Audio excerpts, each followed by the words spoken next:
I think it's time to build some speeder bikes from Star Wars Legion, Mandalorian style.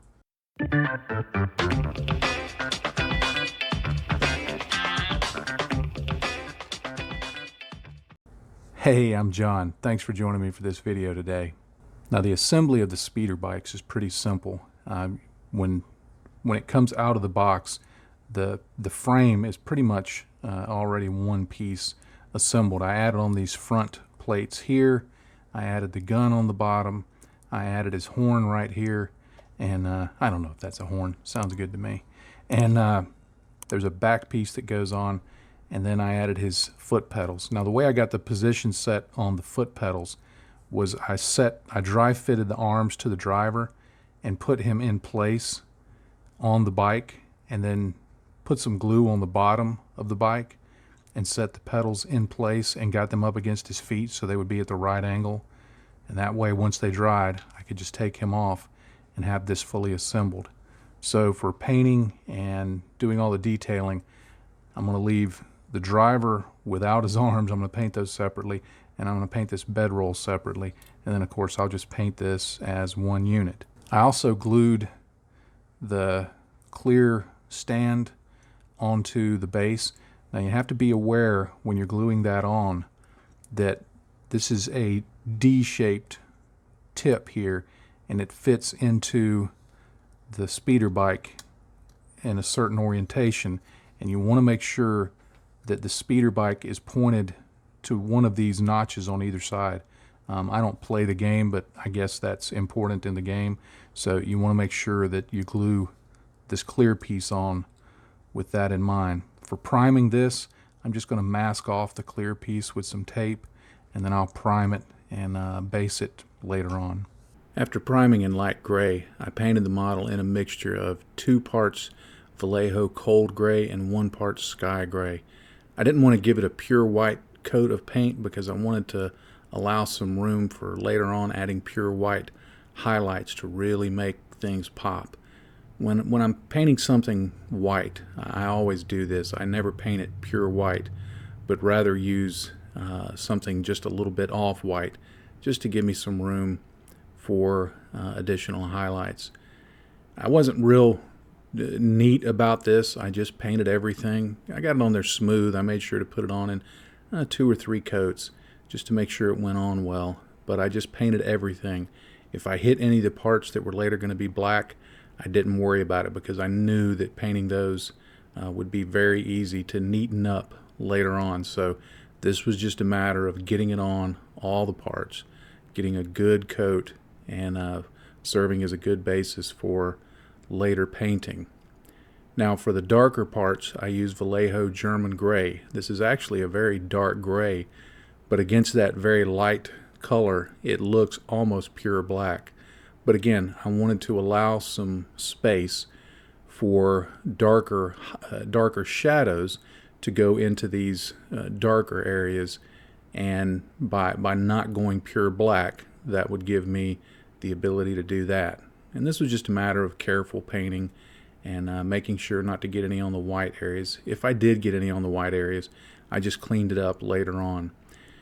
That was especially important here on the figures because while the sculpts are very good, they're a bit ambiguous in a few places, and you have to kind of make some decisions about how the color is going to transfer around the wrist or something like that. I decided to go off canon, and I painted the seat in this scale color red leather paint just because I thought it would look really cool. For the bedroll, I used scale color Mojave white. This is a warm, light white color. I wanted something just a little distinctive so that it would stand out from the rest of the model, and I just put this on in a few very thin coats. For the gun, I used basalt gray, which gives it kind of a steely look. It's not pure gray, but it gives it a nice steely look. The straps were RLM02, again from Vallejo. For shading the figures, I used some contrast paints. I mixed 3 parts of apothecary white and 1 part basilicanum gray. I added in a little bit of contrast medium and some flow improver. And what I did was I just painted this completely over a section at a time which would shadow in the details and also impart kind of a grimy look to it. Now, after I had the contrast paint on, I did go back and I wicked up a little bit of the excess just to keep it from being too grimy. But I was going to go back later and highlight much of the armor with some other colors. I did the same on the arm, painted this in, and again, you see I'm not trying to be neat about it. I'm putting it everywhere so that it's all stained equally. And then I just clean up the excess, and that gives it a really dirty look, which I can dial in when I start painting on the various highlights and shadows. I also use this to paint in some of the various panel lines and recesses along the speeder bike itself, intending to go back and neaten that up later on, just like I would do with the uniforms. This is Agrax Earthshade, and I just put it completely over the bedroll with the same plan to go back and clean it up later. Now for the armor, I went back to my base color and I just started highlighting some of these areas, not all of them. I wanted to leave a little bit of that grimy, dirty look in there, but in some of the areas I started highlighting just the most upturned surfaces and the more flat areas that would reflect more light, just so that it would appear white here. And again, this is why I don't use pure white, because you can build up to it. I especially wanted to make sure to get the top of the helmet, because that's going to be a feature that people see right away, and I wanted to make sure that it had a very bright look to it. The backpack has a few features that need to be brought up with that same color, and I wasn't trying to do pure, having an idea of lighting from above or anything like that. I was just looking for areas that were more prominent and frankly easy to paint so that it would look pretty good. I did a little bit of this painting on the top surfaces of the model, and I also used this as an opportunity to clean up some of those lines where the shading had gotten a little out of bounds. I went in with the base white color and dry brushed the black areas on the bike. The reason I use this is, one, it would make those areas stand out nicely, but two, if I got any on the armor, it wouldn't really matter because it's the same color, so it would help bring out that detail. Now here I just went back to my original base color that I'd used for the bedroll, and I just brought those areas back up to a little closer to the original Mojave white. I did let some of the grime shine through though. Now on the troopers, I did some final highlighting. This is with pure white. This is why I don't go straight to pure white when I'm painting, because it allows me to do some areas at the end in pure white and really bring them up so that they look much brighter and almost glossy, because you do want these uniforms to have some areas that look a little glossy, that look like they're reflecting light, because they are kind of a hard shell armor or plastic or something like that. And again, I was very deliberate about making sure to do this on the top of the helmet so that it showed up as very white here and very reflective, because I thought that would just kind of sell the notion that this isn't some kind of soft material, but rather a hard reflective material.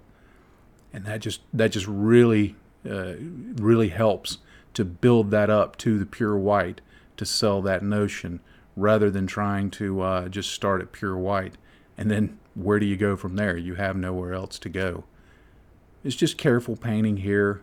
There was some adjustments and back and forth with the other colors if I got a little out of bounds, just to try and keep things neat. On the shoulder pads, I did the same thing. I just tried to bring that bright white right up to the top, and then some of the areas such as the straps that hold on the armor, some areas on the glove, the tops of the armor pieces, again just to provide some tonal difference along much of the model. There were a few areas on the top of the bike that I went for the pure white just to give them a little more of a reflective look. I did a little bit of Games Workshop style edge highlighting to bring out those areas.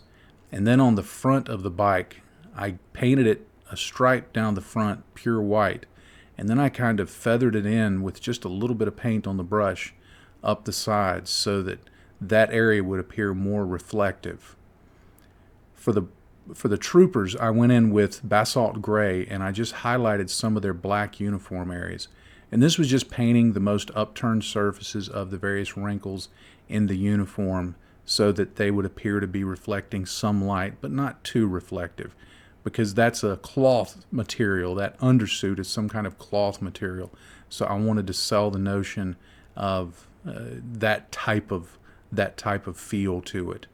I also went in with the basalt gray and painted in a little more of the detail. I wasn't entirely happy with the dry brushing, so I thought that maybe painting in some of those details would help them stand out a little bit more. And I thought it ended up looking pretty good. It achieved the effect that I wanted. Now I wanted to do some chipping, so I used the basalt gray, and I just did some sponge chipping along the portions of the bike that I thought would receive some damage, especially along the front, but over several places, just along the front of it, along the rear. I tried to get in a little chipping where the rider's leg might bang up against the side of it as he's riding along, so that it would just look chipped. I went in with some Doom Bowl brown and highlighted that leather seat just to give it a little extra color, a little extra pop. The driver's going to be covering it up mostly, but I thought it would just be a nice little detail if somebody looked in close to see that. I noticed in reference pictures that these little knobs here on the front were red, so I painted those in. I don't know what their purpose is, but I saw they were red, so I thought, well, I'll paint that in. And then also the various buttons and dials up on the bike itself. I figured the TIE Fighter's instrumentation seemed to be all reddish, so I figured that's just the standard color. I glued the arms on just using Tamiya glue, and I glued those onto the drivers first and just gave it a good squeeze. They fit really well. And then once I had those glued on and they had set a little bit, I pushed the control rods into place and moved the driver down so his feet touched up against the pedals. And then I just dropped in a little glue at the feet and at the control rods. I didn't bother putting any on the seat, because I figured as long as it was glued in place in those two areas, then it would hold pretty well. And I did any paint cleanup as needed afterwards. And you can see here are the finished bikes, and I'm pretty happy with that. They look like speeder bikes from the Mandalorian. They're white and they've got the dude sitting on them. That's kind of the goal. So I was very happy with how that turned out. Now it's on to the bases. I started off putting some Vallejo earth. This is just a thick paste of stuff, and it's really sticky, but it works great for this. Now you can work it with water. It is an acrylic product. So initially I put it on just on one side of it. I had some ideas to do something else on the other side of it, but I put it on, and then I used some water to just kind of spread it around and get it really wet, smooth it out a bit so that there weren't any sharp peaks or anything. My main goal was covering up that mounting rod there in the middle, the base of it. And then I put some just slate rocks on. These are actual rocks that I got that were I think for a fish tank. But I used the brush to just kind of push those in place, because that would act as glue to hold them in place once it dried. Now, I meant to film painting on some Agrellan earth from Citadel, but I forgot to do it. But that's what I put on there in the brown area, some Agrellan earth. And what's going to happen is when that dries, it's just going to leave the surface looking cracked and dry. I'm giving the bases a good coat of Citadel Xandri dust. I've just thinned this down with a little airbrush thinner, and I'm just going to paint the whole thing with this Xandri dust. Once the Xandri dust is dry, I'll go over all of it with some Citadel Agrax Earthshade. I'm going to give the base a fairly heavy dry brush of Xandri dust. I'm also going to use the Xandri dust to make some dust effects on just a few places on the bike.